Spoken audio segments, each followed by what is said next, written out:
dela olhada ali na máquina dela.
Tudo bem?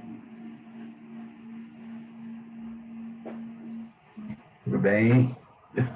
Sejam todos bem-vindos. Obrigado. Prazer estar aqui com vocês. Vocês estão me ouvindo bem? Sim? Sim, Sejam todos, então, bem-vindos, bem-vindas. Hoje nós vamos fazer um tirar dúvidas sobre a prestação de contas em forma de relato integrado, e o tema que nós trouxemos aqui hoje para a gente falar vai ser sobre a matriz de materialidade, na verdade, sobre a materialidade. A matriz é só uma ferramenta que nós utilizamos para mapear a materialidade. E eu tenho vários pontos para falar aqui com vocês, então estou aguardando vocês entrarem, a gente começar a falar. Sejam bem-vindos, então. Estou vendo aqui, a Márcia já disse boa tarde, Luiz Bueno também, Giovana, Viviane, sejam todos, então, super bem-vindos. A gente já está, assim, falando de relato, lutando para disseminar o conhecimento de relato já há um bom tempo, né, Bueno? E o Bueno vai estar conosco aqui nos dias 17 e 18, no nosso treinamento também. Estou muito feliz com a sua participação, viu, querido?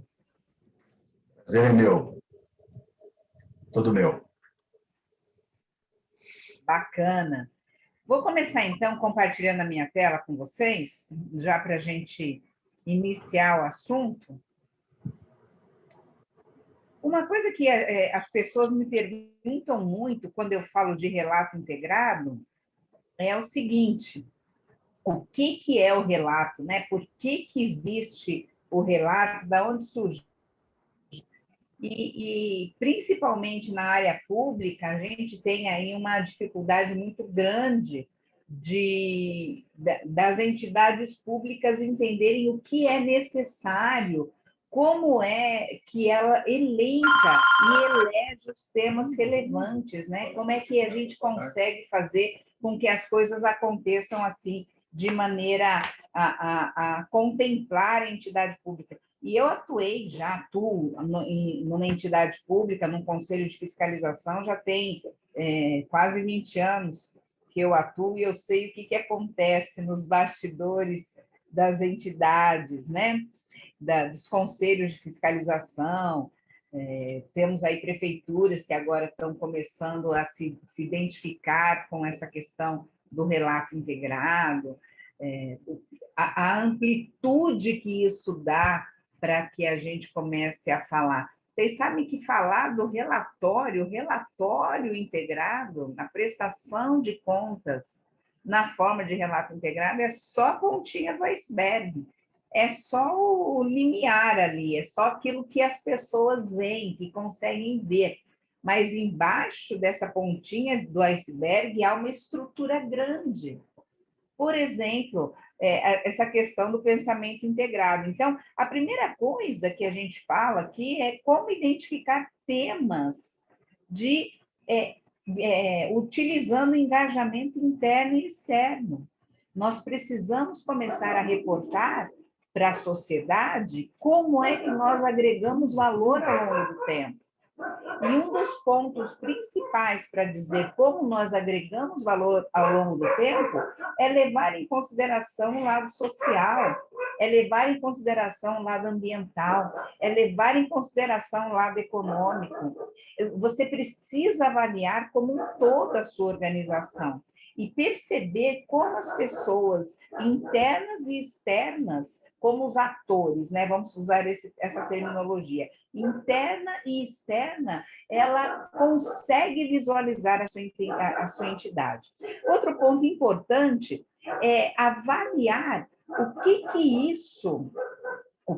isso gera de impacto no seu modelo de negócio, no negócio como um todo. Ah, mas eu sou uma entidade pública, eu não tenho negócio. Como não tem negócio, você tem um modelo de negócio. Você utiliza capitais, insumos, insumos para fazer a sua capacidade produtiva de prestação de serviço, a sua capacidade produtiva de entrega à sociedade daquilo que compulsoriamente você arrecada, e quais são os impactos disso lá depois que o processo foi entregue, depois que os produtos foram entregues, né?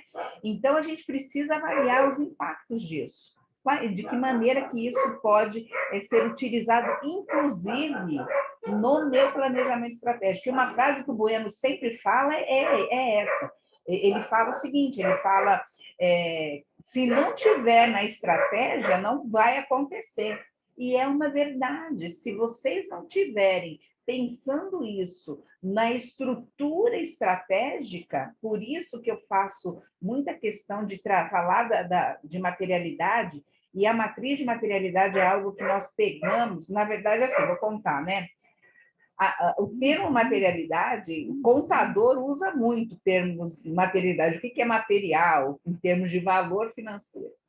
Com o repórter, a maneira de reportar integrado, os aspectos não financeiros passaram a ser muito importantes. E lá na sustentabilidade, eles já utilizam a matriz de materialidade para avaliar quais são os pontos relevantes que vão ser tratados em termos sociais e ambientais dentro da estratégia do negócio. Por isso é levantada uma matriz de materialidade para que você consiga pautar quais são os temas relevantes para gestão, impacto no negócio, gestão, e do outro lado, impacto para os atores. Quem é que será impactado diretamente por esse negócio ou não? E aí a gente consegue ter uma percepção desses atores muito mais apurada para a gente poder conversar, para a gente poder discutir. E essa matriz ela vai nos ajudar muito. E assim, gente, nós já não estamos mais trabalhando, atuando como uma empresa, uma entidade qualquer no ponto, sabe? Não é assim. Nós trabalhamos como sistemas. E nós somos um sistema aberto. E hoje eu digo, não só eu, vários estudiosos dizem que nós funcionamos como um ecossistema. Por que é um ecossistema? Porque, às vezes, os desafios para a minha entidade, eu observo só a minha entidade e ela, aparentemente, ela é insolúvel. Mas quando a gente começa a observar as situações, ampliando o universo observado, a gente consegue perceber o quê? Que é um desafio de um subsistema e a solução pode ser atribuída, pode ser entregue para a gente por um outro subsistema.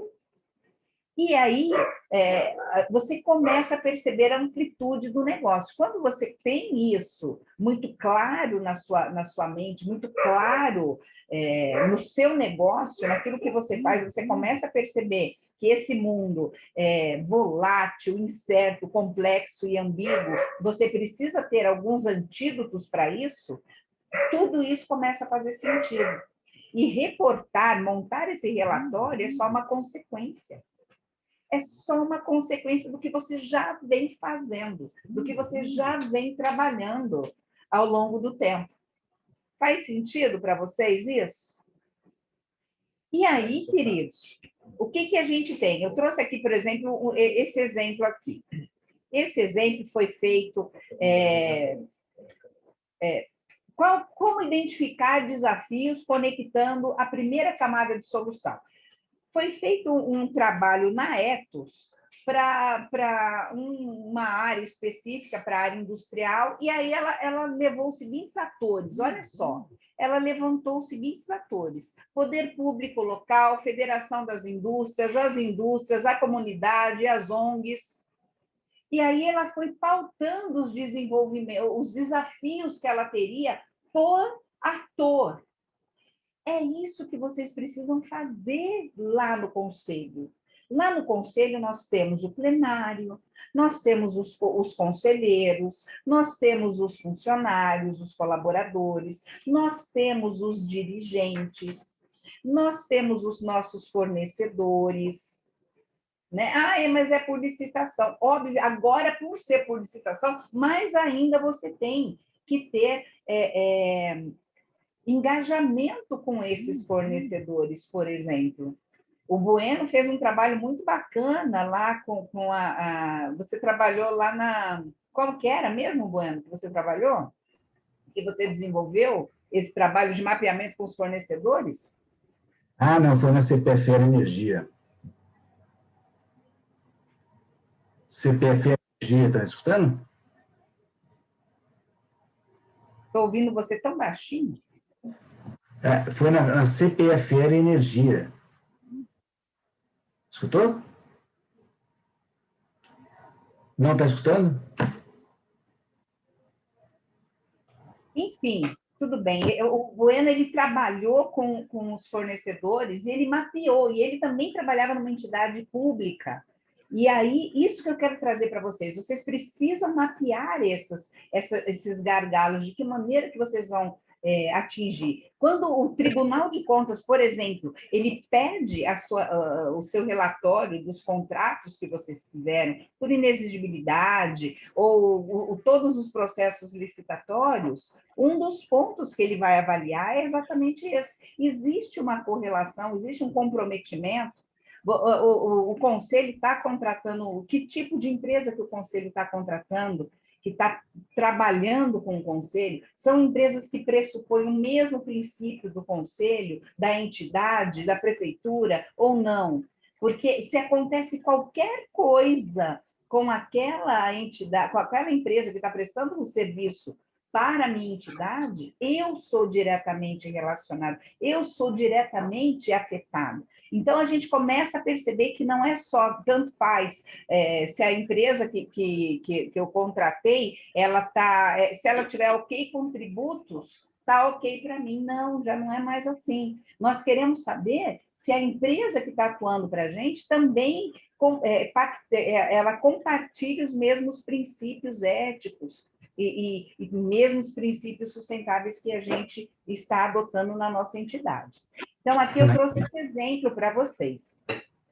Estamos escutando? Olha, o que nós temos? Quando a gente começa a expandir a conexão do sistema, você começa a perceber, nesse exemplo que eu estou dando aqui da Ecos, né? Então, na primeira camada, eles pegaram toda a cadeia sustentável de suprimentos. E aí eles verificaram se há uma disponibilização de locais físicos para a constituição de cooperativas, no caso, apoio na formalização e legalização, se há uma pesquisa de naturezas, volumes, preços, materiais, produtos de baixo valor. Quantos de nós mapearam a nossa cadeia de suprimentos? Quantas das entidades fizeram? Professora, sua doida, eu não tenho condição de fazer isso, porque a gente vive apagando incêndio. E eu sei, queridos, no conselho, nós, desde o momento da convergência contábil para o setor público, nós fomos reativos. O que é reativo? A gente agiu em cima de uma legislação que me pedia que fizesse algo a respeito. Então, com relação, por exemplo, ao meu almoxarifado, com relação ao meu patrimônio, que nós tivemos que fazer impairment, não é? Nós tivemos que fazer uma série de coisas que... nós fizemos muito a toque de caixa. Muito do que nós fizemos de levantamento do nosso ativo para verificar o que era, o que não era, muitas das coisas a gente fez assim, não foi? A ideia do pensamento integrado é que a gente trabalhe melhor esses pontos. Trabalhando melhor esses pontos, a gente vai perceber que à medida em que eu trabalho antecipadamente os fatos, eu consigo entregar melhor, eu consigo me planejar melhor. A gente não trabalha com orçamento, pessoal. Nós não temos uma gestão aí de 3 anos, de 4 anos, que muda a cada 2 anos, 3 anos, 4 anos. Então, durante essa gestão, se tudo é relevante, nada é feito. Se tudo é importante, nada é feito. Óbvio que tudo é importante, mas o que você vai priorizar? E aí você vai trabalhar com esses sistemas. Faz sentido isso?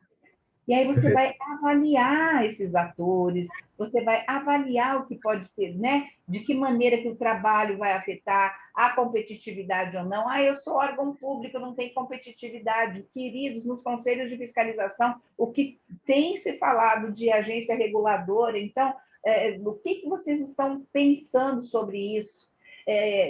Qual é o ciclo contínuo? Qual é o crescente desenvolvimento sustentável do negócio? E quando eu falo de sustentável, é justamente da manutenção do negócio. Como que se torna essa manutenção? O que você está fazendo para que isso aconteça? Quais são as possibilidades de expansão que você está? Qual é o mapeamento de risco que você está fazendo? Não adianta você deixar só o seu contador ou o seu advogado fazendo mapeamento de risco. Não, todas as áreas têm risco. Todas as áreas. Quais são as dimensões que a gente consegue avaliar? Quais são as ações esperadas? O que nós conseguimos, né? E aí, queridos, a gente entra pensando, né? Por que falam tanto de sustentabilidade? Sustentabilidade é no mínimo, se a gente não quer falar da parte ambiental, que é extremamente relevante, mas se a gente não quiser falar disso, sustentabilidade é para manter a sua entidade funcionando ao longo do tempo. Porque se ela não trouxer valor ao longo do tempo para a sociedade, não faz sentido que ela exista. Percebem? Então, eu quero trabalhar primeiro com os propósitos. Quais são os propósitos? Quais são os princípios? De que maneira que eu atuo? Porque, eu sou conselho de fiscalização, a minha missão é fiscalizar. Perfeito. É fiscalizar, é proteger a sociedade. E aí a gente vai começar a pensar em proteger essa sociedade como? De que maneira? Quais são os pontos? Porque entra agora nas especificidades. Por exemplo, o Conselho de Farmácia tem especificidades diferentes do Conselho de Engenharia, do Conselho de Representantes Comerciais, da Prefeitura, né? Então, a gente precisa começar a pensar qual é a proposta de valor. Qual é a proposta de valor? Quais são os produtos que eu entrego? Mas eu entrego serviço. Mas serviço, ele é um produto que você está entregando. O que é que você está entregando para a sociedade? A sociedade consegue perceber o valor disso? Quais são os processos que eu utilizo? Quais são as políticas que eu utilizo? A universidade, as associações, como é que isso está sendo visto? Porque também não adianta eu fazer e não saber comunicar isso, né? Tanto para o meu cliente interno, para as pessoas que estão internamente, quanto para o externo. Preciso saber comunicar isso. Quais são os sistemas envolvidos ali? De que maneira que a gente trabalha a estrutura organizacional? Quais são os princípios? Né? E aí, a gente trabalhar em cima de instrumentos de sustentabilidade, aí tem vários, né? O GRI, o próprio Ethos, de que vai falar sobre isso, o relato integrado, ele não tem a pretensão de colocar nada além do que você já tem, não é mais um relatório. Na verdade, é uma estrutura por baixo desses relatórios. Eles vão precisar se conversar. A parte financeira vai ter que se conversar com a parte não financeira. Quando você, por exemplo, fizer um levantamento de receita, isso tem que estar muito bem conversado com a área de fiscalização. Tem que ser o mesmo número. Tem que ser o mesmo número lá na informática. Tem que ser o mesmo número lá no RH. Nós estamos falando de irmos todos para a mesma direção. É preciso diálogos estruturados para que isso aconteça. E olha, tudo isso que eu estou falando é antes de você fazer o mapeamento de materialidade. Então, a gente vai precisar fazer revisão dos valores, revisão dos princípios, revisão do propósito, desenvolver modelos de referência para sustentabilidade, para comunicar o financeiro, não financeiro. Não existe uma receita de bolo, não é isso, não é essa a proposta do relato integrado. No nosso treinamento, a gente vai ver várias propostas de prestação de contas, de relatórios integrados. O mais importante é você, enquanto entidade, definir quais são os indicadores relevantes para que, ao longo do tempo, a gente consiga perceber valor na sua entidade. Esse é o ponto.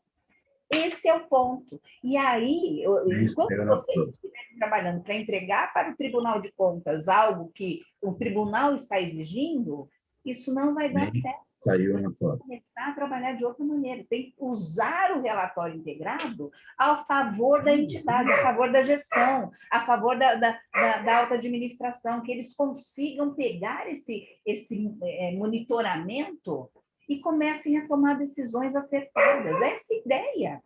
Então, é muito mais. A gente consegue montar um diagnóstico, consegue fazer análises de aderência daquilo que está fazendo no dia a dia, com aquilo que está planejando, com o modelo de negócios que você estruturou.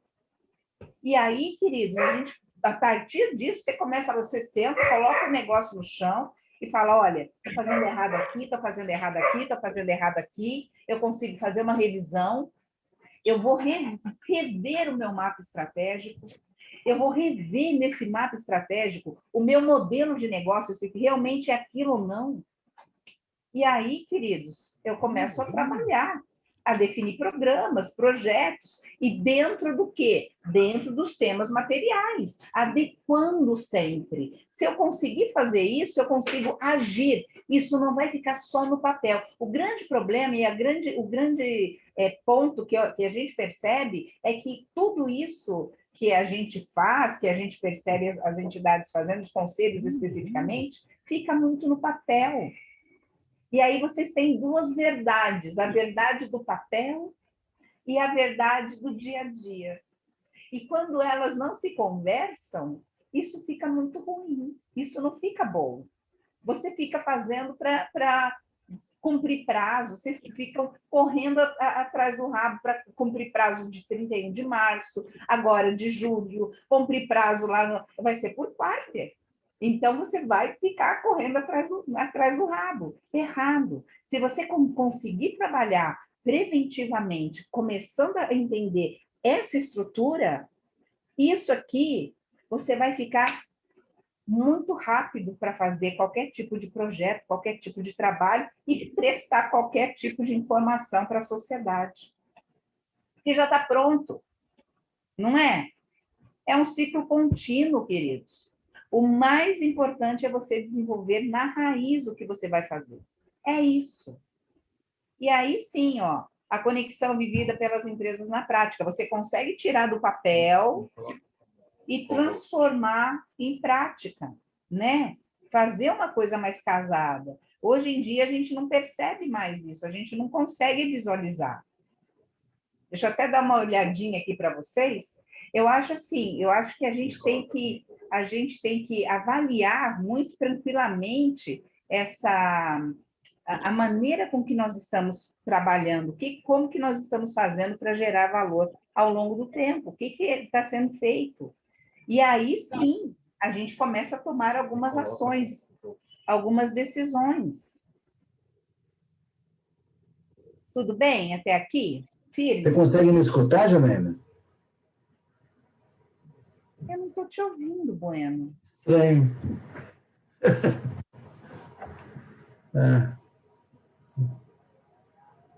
Deixa eu continuar aqui na minha apresentação.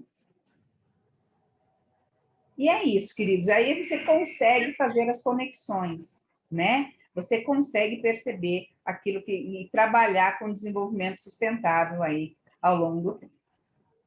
A gente consegue perceber as possibilidades de expansão dos conceitos e prática. Nós conseguimos entender quais foram os nossos aprendizados. A gente consegue verificar a experiência vivida na prática, as ações planejadas, quais foram as diretrizes desdobradas, né? A gente consegue avaliar tudo isso aí.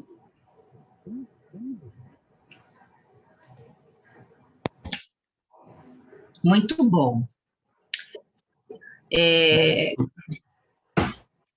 Não está me escutando? Agora estou te ouvindo, Bueno. Então, Janaína, você havia me perguntado sobre a questão de um trabalho que eu fiz numa empresa, e eu fiz um trabalho muito bacana dentro dessa questão aí de você fazer a materialidade, que nada mais é do que você ouvir a demanda dos nossos públicos, né?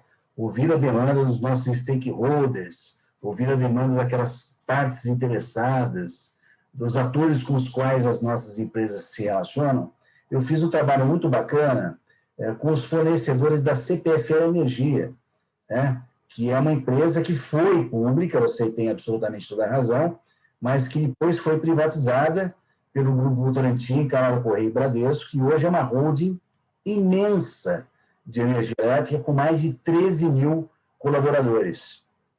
E você trabalhou lá quando era pública? Conta para gente. Não, eu entrei em 82 na CPFL, entrei quando era a Companhia Paulista de Força e Luz, né? E eu fiquei 26 anos na CPFL. E minha última atuação foi justamente trabalhar com os fornecedores na questão de levar os fornecedores ao entendimento do que é a sustentabilidade, porque a CPFL estava fazendo o IPO, né? E ao fazer o IPO, ela tinha que trazer a bordo todos os stakeholders principais. A gente sabe que a gente tem que fazer um mapa de stakeholder, nós temos vários stakeholders que são fundamentais, né? E alguns você tem que priorizar, um deles, óbvio, é nos fornecedores, que a grande maioria das empresas não se preocupa, e acho que os órgãos públicos têm muitos fornecedores, né? Então, o que nós pegamos? Nós pegamos 3 fornecedores estratégicos, criamos uma rede de valor para conversar sobre sustentabilidade, para explicar que a estratégia da CPFL estava sendo modificada, estava sendo revisitada, né? E a nossa estratégia ela sempre tem que ser feita a lápis, né? Que é para sempre poder estar modificando, tá? Fizemos, então, com 3 fornecedores. Depois, fizemos de fornecedor de fornecedor, e quando eu parei com o projeto, quando o projeto finalizou, eu saí da CPFL, nós tínhamos 21 fornecedores, nós tínhamos fornecedores de fornecedores, e nós tínhamos fornecedores com rede de valor. Tá? Então, esse trabalho realmente é um case muito... Foi apresentado até na própria Fundação Getúlio Vargas, o fato de você ouvir a demanda dos seus públicos, né? Trazê-los a bordo, conversar, porque sustentabilidade não se faz sozinho, se faz em rede, né? Se faz por engajamento, pelo convencimento, muito embora agora a gente esteja passando por uma fase em que a força está prevalecendo, que vem o ESG, né? Que é o Social Governança, que vem da área financeira, pressionar as empresas a terem a sustentabilidade da estratégia, porque senão não consegue captar recursos. Esse trabalho realmente foi muito bem levantado, que é um trabalho que nós temos com um stakeholder, mas um stakeholder estratégico, que são os fornecedores. Muito bem. É isso mesmo, viu? E aí a gente começa a perceber esses detalhes, né? A gente tem que trabalhar melhor essa questão aí de como você vai atuar, de quem são os atores, né? O que nós estamos fazendo, o que nós não estamos fazendo. Isso é um ponto muito importante. Se a gente não tiver isso muito claro, o negócio não vai ficar bom, o negócio vai ficar complicado, entende? Sim? Faz sentido isso para vocês? Perfeitamente.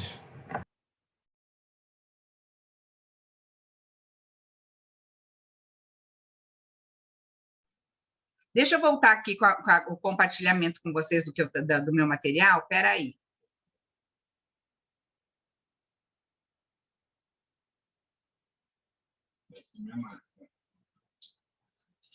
Só um minutinho.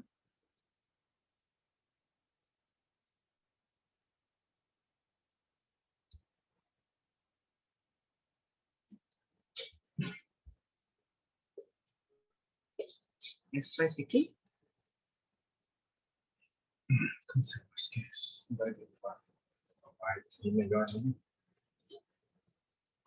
Olha, então, o que a gente tem aqui? Uma outra coisa que eu acho importante é a gente entender quem são os atores da nossa entidade. Se a gente não deixar, não tiver claro em quem que esses atores, a gente pode ter problemas, porque você não sabe para quem perguntar. Então, eu quero lembrar vocês, quem são... nós não temos concorrente, certo? Assim, porque somos entidade pública, em tese, mas nós podemos conversar com o Tribunal de Contas, nós podemos conversar com outras áreas públicas para saber o que eles estão fazendo, o que eles estão levando em consideração como pontos principais. Eu sei de alguns conselhos de fiscalização que já firmaram acordo com a ONU para os objetivos ao desenvolvimento sustentável. Então, aqui você já consegue avaliar.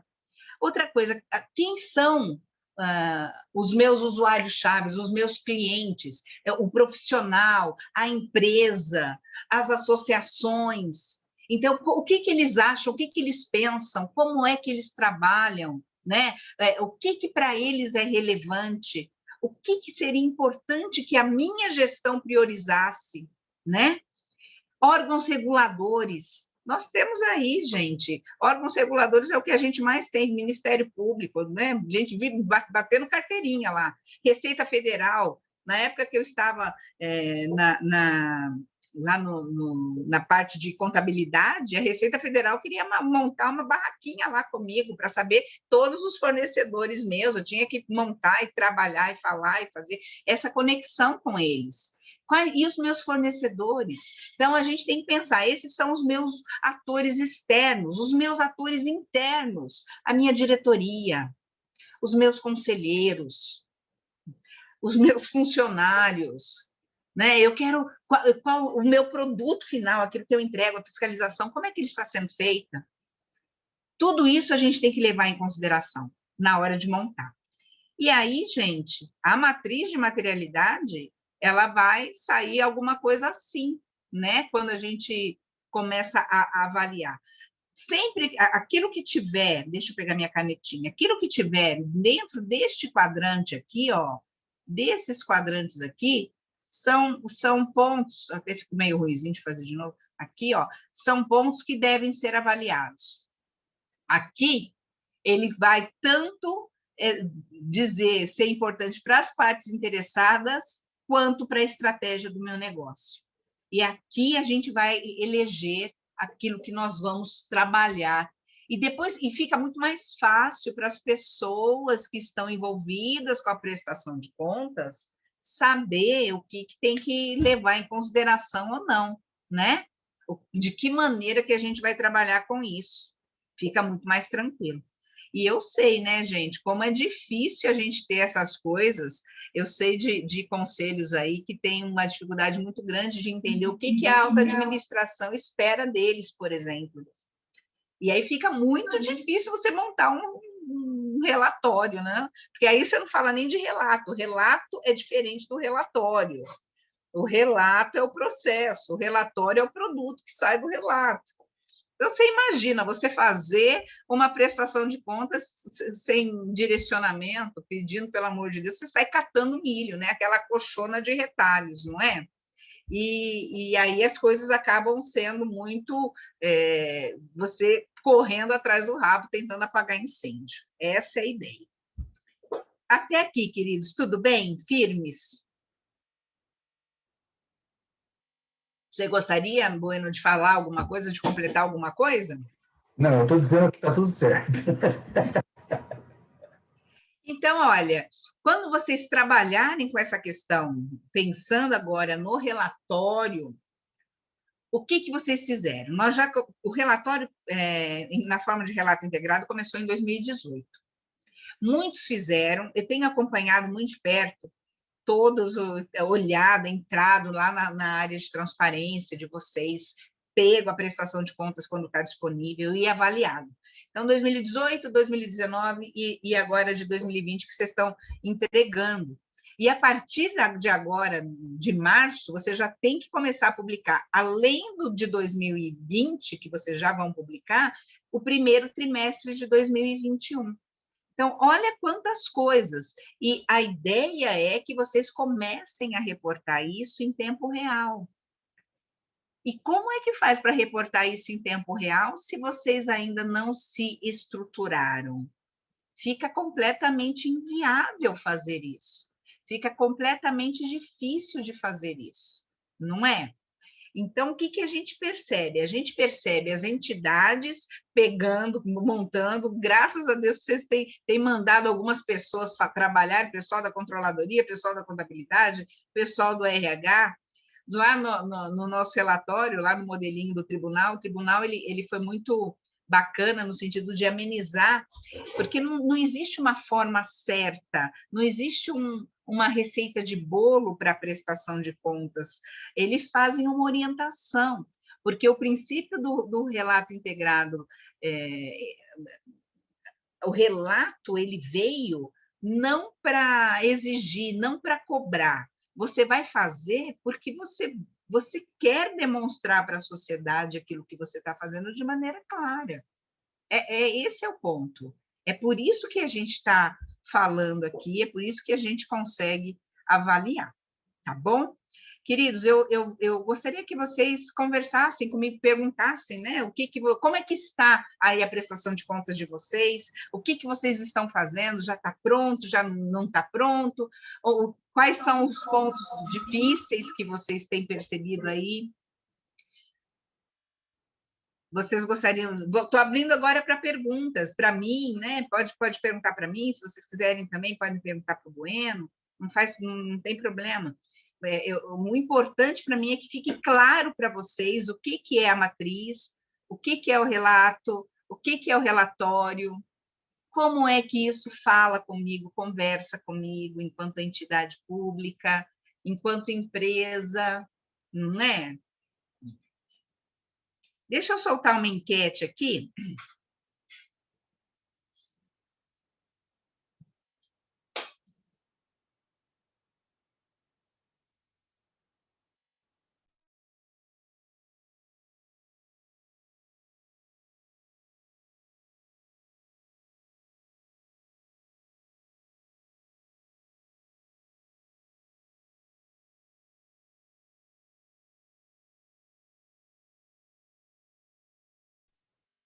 Lancei aí. Deixa eu ver. Qual a importância da materialidade para o processo de relato integrado?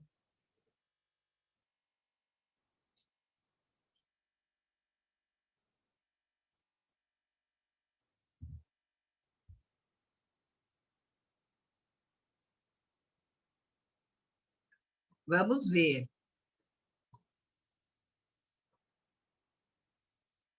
Muito bom, estou gostando de ver aqui. Qual a importância? Então, me auxiliará a montar um modelo de negócios? Me auxiliará a encontrar os 6 capitais utilizados por minha entidade? Me auxiliará a encontrar os pontos relevantes para os gestores? Me auxiliará a encontrar os pontos relevantes a serem trabalhados por minha entidade, enfatizando também os assuntos sociais e ambientais relevantes, para que entre na estratégia e no desdobramento dela dentro da entidade? O que vocês acham?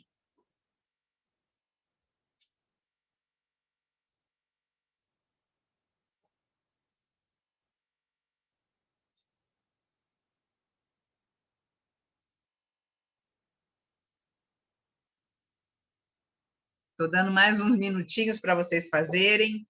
E aqui é um ponto interessante. Você sabe que é uma grande dúvida das pessoas o que fazer com essa materialidade, né? O que é material? O que não é material?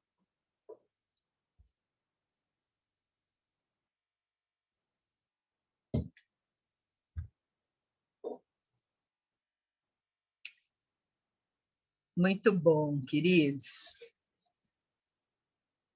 Vou dar aqui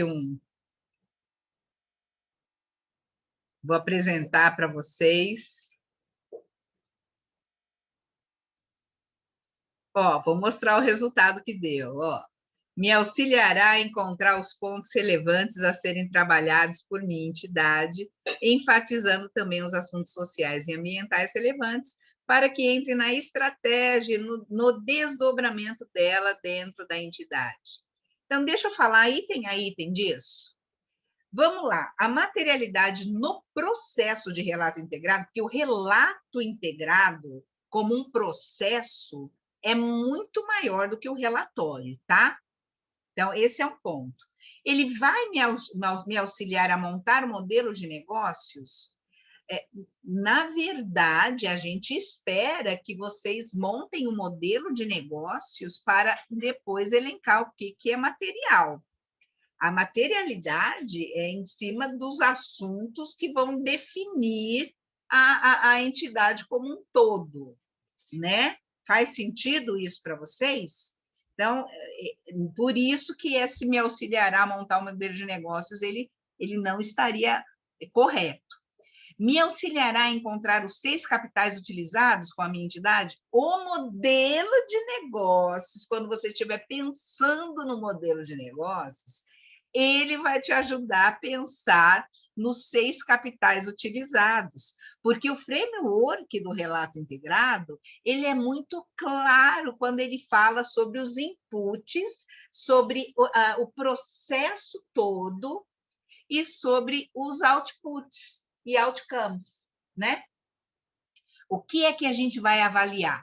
Então, a gente vai pensar aqui em todos os capitais que você utiliza. Então, o modelo de negócio, você vai precisar fazer isso. Não na materialidade. A materialidade é maior, como eu falei. Me auxiliará a encontrar os pontos relevantes para os gestores? Vai te ajudar a encontrar os pontos relevantes para os gestores. O que será importante, o que vocês vão classificar. É uma verdade, mas é uma verdade que ela está incompleta. Me auxiliará a encontrar os pontos relevantes a serem trabalhados pela minha entidade, enfatizando também os assuntos sociais e ambientais, relevantes para que entrem na estratégia e no desdobramento dela dentro da entidade. E aí, queridos, sabe aquelas perguntas que o tribunal faz para a gente, ou que o Ministério Público faz para a gente?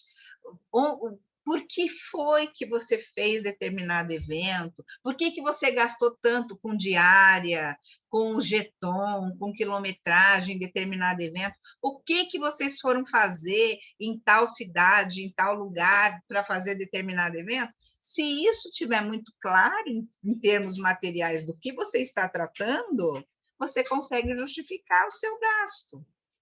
Hoje em dia, a gente tem uma dificuldade muito grande de justificar alguns gastos. Estou mentindo?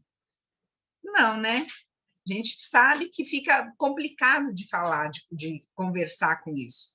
E aí, queridos, uma coisa que eu acho importante vocês entenderem é que a materialidade vai te ajudar a fazer o que vocês vão trabalhar na sua gestão. Aquele período da gestão, nós estamos falando aí de 2 anos, de 3 anos, de 4 anos, o que você vai fazer na sua gestão nesse período? O que você vai trabalhar, vai enfocar? E quando a gente coloca isso na estratégia do negócio, as coisas acontecem. A gente sai do papel e entra para a prática. E é muito bacana fazer isso. Não? Voltando aqui, queridos. Então, o que eu queria falar para vocês com relação à prestação de contas, à materialidade, é isso. Eu acho que a gente tem que começar a trabalhar preventivamente e não trabalhar remediando, né? Não é bacana, a gente sabe disso. Nossa, era um problema. Eu vivia tanto apagando incêndio que eu não tinha tempo de planejar. Inclusive, eu ouvi alguns gestores na época de planejamento falando assim: ai, meu Deus, eu vou perder tempo, porque ele achava que tinha mais coisa para fazer, o apaga-fogo. E o apaga-fogo, se você não trabalhar com esse planejamento, estruturando, parar de pensar aquele pensamento de silo, que é umbilical, eu só penso na minha área, só penso e pensar no seu conselho, na sua entidade de uma maneira abrangente, as coisas não vão acontecer. A gente tem que parar de ser reativo e trabalhar de maneira proativa. Essa é a ideia, né? E aí, queridos, o que nós teremos? Um outro ponto que eu tinha muita dificuldade de entender era como começar. O que eu deveria fazer para começar? Quem que eu deveria envolver para começar? Isso, para mim, me deixava assim, angustiada, porque eu via que eu tinha prazo para cumprir, eu não tinha condições de cumprir, ia sair uma coisa extremamente remendada, e eu não sabia como corrigir isso. O que você tem que fazer para corrigir isso? Começar a trabalhar na estrutura. Para trabalhar na estrutura, você vai ter que envolver outras pessoas. Você sozinho não vai fazer. Ah, mas o pessoal da alta gestão não quer saber. Ele vai conseguir fazer mais uma, vai conseguir fazer outra, mas vai chegar um horário em que a sociedade vai cobrar dele. Vai cobrar dele através de quem? Do tribunal, do Ministério Público, não é? Enquanto isso, o que nós temos que fazer? A gente vai ter que trazer pessoas que agreguem valor aqui nesse processo, começar a conversar mais, comunicar melhor. Não adianta somente ficar de olho lá no resultado financeiro. Lá com o pessoal da fiscalização, quantas fiscalizações, uma coisa que eles vivem falando, eu fiz tantas fiscalizações. Queridos, olha só, o estado de Minas é pequeno, o estado de Manaus é pequeno, Roraima é pequeno, mas você concorda que você vai colocar quantos números de fiscais ali para poder fiscalizar? Brasil é gigante, gente. Então, quais são as ações que vocês vão fazer preventivo? O que vocês podem fazer? Tem que sair do quadrado, tem que pensar fora da caixa, sim, senão não vai conseguir fazer. E de que maneira que esses dados da ação da fiscalização estão impactando no aumento da receita? Como é que esse aumento da receita está impactando na melhora dos meus processos? Olha eu trabalhando aqui o pensamento integrado com vocês. Como é que eu vou trabalhar melhor os meus capitais? Com o aumento dessa receita? Ou com a redução da receita? Eu tive uma redução da receita por conta da pandemia, bababá, bababá. Queridos, foi 2020, 2021, estamos de novo, todo mundo em home office. E aí, o que você está fazendo de gerenciamento de crise para poder mudar isso? Né? Nós precisamos parar de ser reativos, começar a trabalhar de maneira mais proativa. Faz sentido isso? Por isso, você vai ter que começar a trazer pessoas para o seu lado, para comunicar, para ver o que está fazendo, vai ter que conversar mais. Vão ter que conversar mais. E aí, além de conversar mais, vão ter que começar a relacionar os aspectos financeiros com o não financeiro. O que você pode fazer nas universidades? Está tudo fechado. Aí você acha que eles não estão tendo aula? Vocês acham que eles não estão tendo aula? Via Zoom, via Google Meets, via, né? Claro que estão. Quais são as ações que vocês estão fazendo? Na área da saúde, eu tenho vários conselhos da saúde. Então, eu tenho o conselho de medicina, o conselho de farmácia, né? Conselho de enfermagem. É o momento que vocês, devem estar assim, com uma demanda monstra. Então, o que vocês estão... É o momento de demonstrar para a sociedade como você gera valor ao longo do tempo. E eu vejo um monte de planejamento estratégico muito bem feitinho, só que completamente desconectado. Uma área, a outra área não pensam de maneira conjunta. Isso é péssimo. Agora, na semana que vem, dias 17 e 18, nós teremos 2 dias. O primeiro dia, o que nós vamos fazer? No primeiro dia, nós vamos trabalhar exclusivamente com a questão, vamos te dar alicerce, não é? Não adianta você construir em cima da areia. Construir em cima da areia desmorona. Então, nós vamos te dar alicerce, nós vamos falar de governança. Governança é uma coisa lá grandona, grandona do iceberg, que lá na pontinha, né? Eu quero saber, fizemos um mapeamento, a Tribunal de Contas, se vocês quiserem, depois vocês me mandem mensagem, eu mando para vocês os acórdãos do Tribunal de Contas falando que a nossa governança beira a inépcia, beira a bestialidade, ele falando isso para a gente. Então, o que nós estamos fazendo? Então, nós vamos falar de governança. Não só falar, nós vamos fazer. Você precisa praticar, porque às vezes a gente não sabe nem por onde começar, queridos. Então, nós vamos praticar. Nós vamos praticar, o Bueno vai ajudar vocês a pensar em termos de sustentabilidade, governança. O Cláudio vai ajudar também, eu vou ajudar vocês a montar esse relatório. Então, no primeiro dia, estrutura. No segundo dia, a gente passa para o relatório. E vamos trabalhar com estudo de caso dirigido. Vamos trabalhar na prática. Vamos fazer em cima de um conselho, né? Nós vamos trabalhar isso para vocês saírem práticos, assim. Claro que não vai sair com nada pronto, porque vocês vão ter que fazer isso lá na entidade de vocês, mas a gente vai ensinar como pensar de maneira sistêmica. Faz sentido?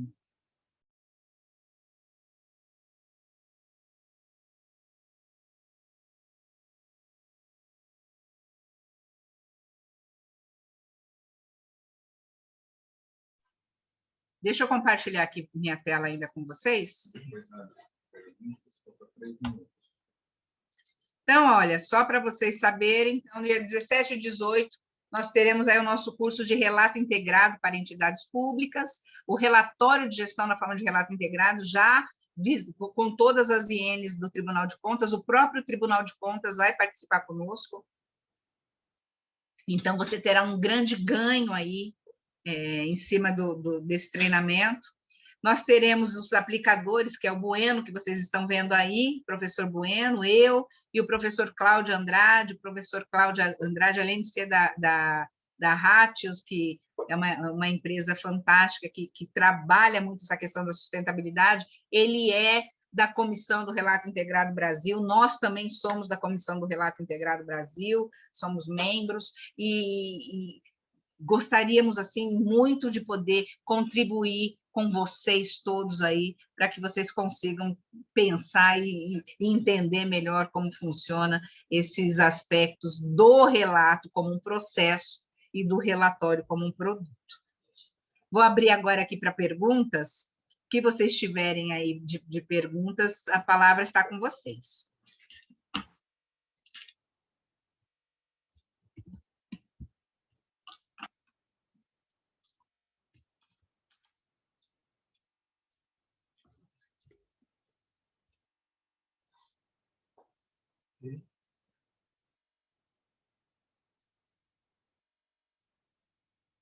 Não?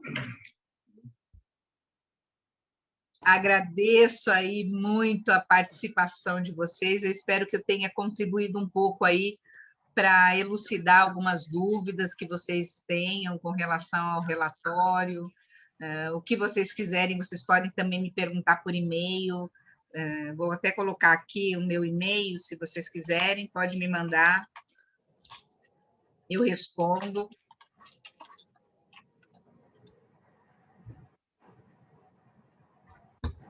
Lá, janainacalvo@palestrafinanceira.com.br, está no chat. Agradeço muito a participação de vocês todos, viu? Muito obrigada. Ótimo final de semana para todos aí.